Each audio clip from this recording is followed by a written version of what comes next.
When I came on to the original Star Wars show, the models were already in production. The designs pretty much had been done, and I was involved in shooting them and getting these motions in the spaceships and the backgrounds on film, so they would look as dramatic as what George had in his head.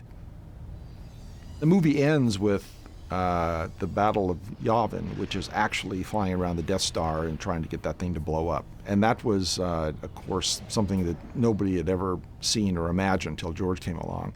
And I remember walking in and seeing the Death Star ideas for the first time and thinking, what the heck is this? This is, this sort of canyon, all made by people with armament all over it, and that traverses the entire area around this battle planet, was a pretty amazing idea.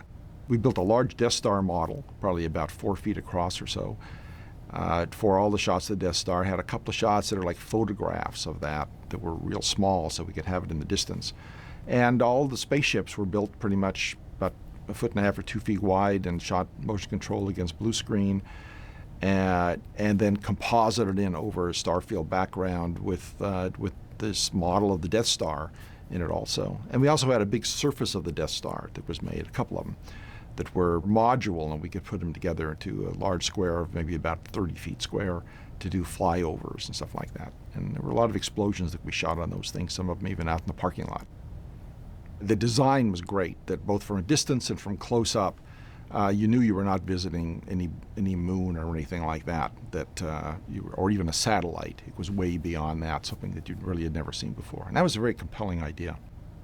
The space battle was such a dynamic idea that George had in his head that regular storyboards would not have worked. So what he did was he found a lot of footage from actual war, scenes that have been shot by aerial photographers and scenes from other movies, but it was all cut together with music, and we pretty much followed that stuff to get the idea that he was after.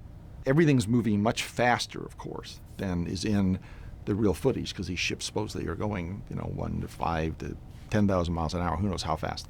But it gave us a starting point. The spaceships flew just like regular airplanes would fly, pretty much. They would bank and then go off in that direction, as opposed to just being able to slide, which probably could have really happened. We contained the laws of physics in that sequence. It's not supposed to be real. It's supposed to be entertaining, and it's supposed to be really neat. The Death Star blowing up, it was shot by Richard Edlund, and he shot it looking straight up in the air at a regular explosion with a very, very high-speed camera.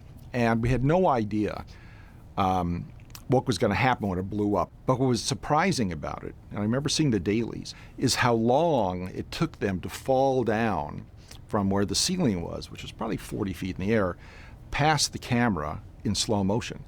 So give me 20 or 30 seconds. You see this beautiful explosion, and then stuff would just start coming toward you and coming toward you and coming toward you. But it all came after having, as an accident, essentially.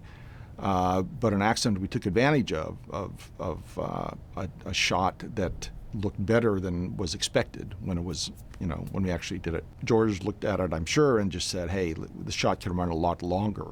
Then just boom, Death Star's gone. Let's have this satisfaction where you've got a chance to hold on it for another 10 seconds, and you have an opportunity for the audience to release their emotion, feel the everything settled, and this movie is now almost over, and the music can tell you that and make you feel very happy that you went through the experience, that the good guys won.